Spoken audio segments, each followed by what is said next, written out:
नदियां जो भारत की जीवन रेखा हैं, कभी कभी सूखे तो कभी कभी बाढ़ का कारण बन जाती हैं। लेकिन सोचिए, अगर ये नदियां एक दूसरे से जुड़ जाएं तो क्या होगा। भारत के इतिहास का सबसे बड़ा और महत्वाकांक्षी प्रोजेक्ट 35 नदियों को जोड़ने का महाअभियान। जी हाँ दोस्तों, दुनिया का सबसे बड़ा मेगा प्रोजेक्ट जो भारत की तकदीर को बदल कर रख देगा। और इस काम के लिए अब तक के सबसे बड़े प्रोजेक्ट की नींव भी रखी जा चुकी है, जिसने चीन, पाकिस्तान और बांग्लादेश को हिला कर रख दिया है। तो आइए आज के इस वीडियो में जानें कि कैसे ये महाअभियान भारत के भविष्य को बदल सकता है और हमारे देश को नई ऊंचाइयों पर ले जा सकता है। तो वीडियो के अंत को जरूर देखें।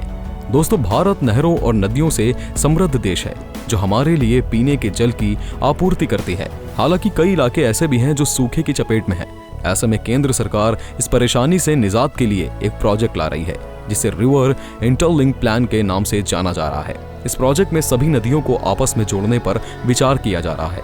ऐसे में चलिए जानते हैं कि आखिर ये संभव कैसे होगा। इससे पहले हमारे लिए ये भी जानना जरूरी है कि आखिर हमारे देश में नदियों की क्या स्थिति है और इस प्रोजेक्ट की जरूरत क्या है।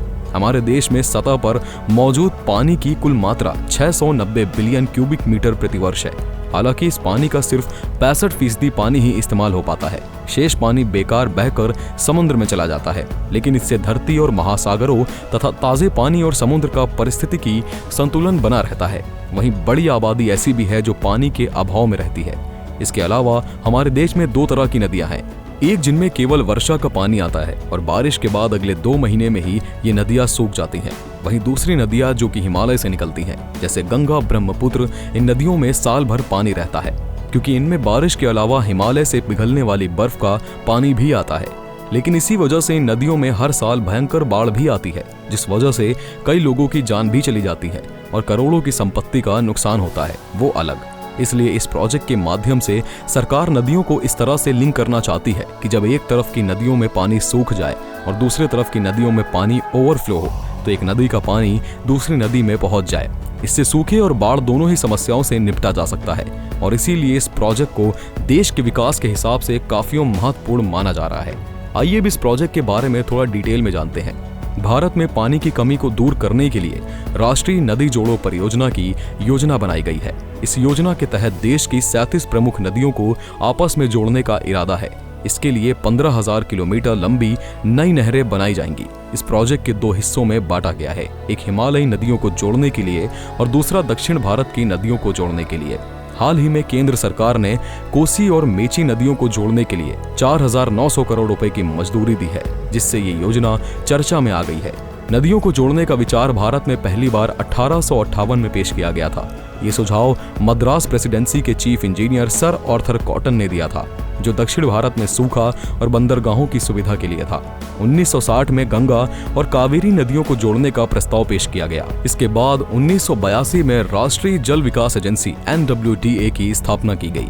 2002 में सुप्रीम कोर्ट ने इस योजना को 2003 तक अंतिम रूप देने का आदेश दिया और 2016 तक इसे पूरा करने की सलाह भी दी।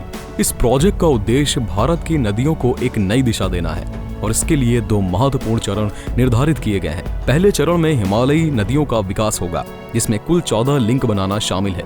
इसके अंतर्गत गंगा और ब्रह्मपुत्र की प्रमुख नदियों और उनकी सहायक नदियों पर स्टोरेज डैम बनाए जाएंगे, जिससे न केवल बाढ़ को नियंत्रित किया जा सकेगा, बल्कि राजस्थान, हरियाणा और गुजरात जैसे सूखा प्रभावित क्षेत्रों को भी पानी मिल सकेगा। गंगा और यमुना को जोड़ने का प्रस्ताव भी शामिल है, जिससे नदियों के पानी का बेहतर प्रबंधन हो सके। गंगा ब्रह्मपुत्र नदी में हर साल बाढ़ की समस्या का सामना करती है, जिससे बिहार और असम जैसे राज्यों में काफी नुकसान होता है। इस प्रोजेक्ट के अंतर्गत गंगा की पूर्वी सहायक नदियों को साबरमती और चंबल नदी प्रणालियों से जोड़ने की भी योजना है। इससे बाढ़ की समस्या को नियंत्रित करने में मदद मिलेगी और सूखा प्रभावित क्षेत्रों को राहत मिलेगी।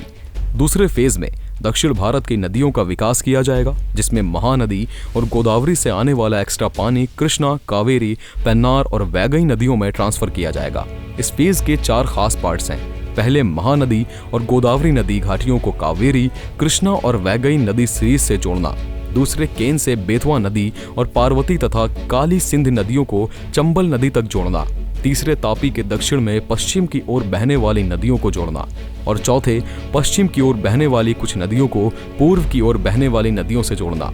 नदियों को जोड़ने की जो प्रोजेक्ट है, इससे कई फायदे होंगे। सबसे पहले ये नदियों को जोड़कर उन जगहों से पानी को दूसरी जगहों पर भेजेगा जहां बहुत ज्यादा बारिश होती है।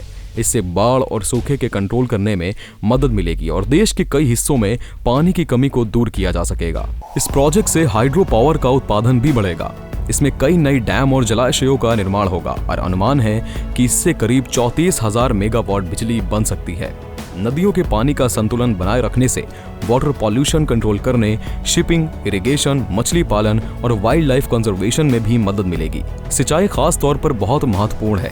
जब बारिश अनियमित होती है तो कृषि उत्पादन में दिक्कत आती है। सिंचाई के बेहतर उपाय होने से ये समस्या हल हो सकती है और पानी की कमी वाले इलाकों में भी सिंचाई की सुविधा मिल सकेगी। इस योजना का एक और फायदा ये होगा कि देश के अंदर जलमार्ग का इस्तेमाल बढ़ेगा, जिससे ट्रांसपोर्ट और भी बेहतर होगा। साथ ही ग्रामीण इलाकों में मछली पालन जैसे कामों से लोगों को आय का एक नया सोर्स भी मिलेगा। नदियों को जोड़ने की इस प्रोजेक्ट के कई फायदे तो हैं, लेकिन इसे शुरू करने में कई चुनौतियां भी सामने आईं। सबसे बड़ी समस्या है लोगों का डिस्प्लेसमेंट और उनका रिहैबिलिटेशन। नई नहरों और डैम बनाने से कई लोग अपने घरों से बेघर हो सकते हैं। इस प्रोजेक्ट की अनुमानित लागत करीब 5.6 लाख करोड़ रुपए है और इतनी बड़ी लागत और जनशक्ति के कारण भी कई लोग इस पर सवाल उठा रहे हैं। एनवायरमेंटलिस्ट को चिंता है कि इस प्रोजेक्ट से पूरा इकोसिस्टम बदल सकता है। नदियों में बदलाव से वहां के जानवरों, पेड़ पौधों और जीवों पर असर पड़ सकता है। कई नेशनल पार्क और सैंक्चुअरीज नदी क्षेत्रों के पास है और अगर ये डूब जाते हैं तो उनकी सुरक्षा खतरे में पड़ सकती है। इसके अलावा इस प्रोजेक्ट में समुद्र में ताजे पानी का फ्लो कम हो सकता है, जिससे समुद्र जीवन भी प्रभावित हो सकता है। इन सभी वजहों से राज्यों को इस प्रोजेक्ट के लिए सहमत कराना भी मुश्किल हो गया है। केरल, सिक्किम, आंध्र प्रदेश जैसे कई राज्यों ने इसका विरोध किया है। वहीं हिमालयी घटक में बांध बनाने और नदियों को जोड़ने का असर हमारे पड़ोसी देशों जैसे पाकिस्तान, नेपाल और बांग्लादेश पर भी पड़ेगा। बांग्लादेश ने तो ब्रह्मपुत्र से गंगा में पानी ले जाने के प्लान का विरोध किया है। एक्सपर्ट्स का कहना है कि हर नदी का अपना एक इकोसिस्टम होता है और अगर उसकी दिशा बदलने या उसमें छेड़छाड़ करने की कोशिश की गई तो इसमें पर्यावरण को नुकसान हो सकता है। उनका मानना है कि नदियों को जोड़ने के बजाय छोटे छोटे तालाब बनाना और बारिश का पानी जमा करना ज्यादा बेहतर उपाय हो सकता है। दोस्तों, आजकल इस प्रोजेक्ट की इतना चर्चा में रहने की एक खास वजह और भी है। असल में सरकार ने केन और बेतवा नदियों की लिंकिंग का काम शुरू कर दिया है। इसके तहत मध्य प्रदेश की केन नदी का एक्स्ट्रा पानी नहरों के माध्यम से बेतवा नदी में ट्रांसपोर्ट किए जाने की योजना है। इस परियोजना में 221 किलोमीटर लंबी केन बेतवा लिंक नहर के माध्यम से मध्य प्रदेश की दो प्रमुख नदियों केन व बेतवा को जोड़ने की प्लानिंग की गई है। ये दोनों यमुना की सहायक नदियां हैं। यह प्रोजेक्ट अगले 8 वर्षों में पूरा होने की संभावना है। इसके अलावा 3 नदियों पार, तापी तथा नर्मदा को आपस में जोड़ने का प्लानिंग का काम भी शुरू हो चुका है। इस प्रोजेक्ट के तहत 7 बांधों झेरी, मोहन कावचली, पाइखेड़, चसमांडवा, चिक्कर, डाबदार और केलवान 395 किलोमीटर लंबी एक नहर और 6 बिजली घरों का निर्माण शामिल है। पार नदी महाराष्ट्र के नासिक से निकलती है, तापी मध्य प्रदेश स्थित सतपुड़ा के जंगलों से निकलती है और नर्मदा का उद्गम अमरकंटक की पहाड़ी से होता है। ये सभी नदियां मध्य भारत में बहती हैं। तो दोस्तों, अब बहुत ही जल्द हमारे देश से पानी की समस्या हमेशा के लिए खत्म हो जाएगी और हम अपने देश के पानी का सही इस्तेमाल अपने देश में ही कर पाएंगे। दोस्तों, आपके इस प्रोजेक्ट के बारे में क्या विचार हैं? हमें अपने विचार कमेंट्स में जरूर लिखें। वीडियो को लाइक और शेयर करना बिल्कुल भी ना भूलें। धन्यवाद।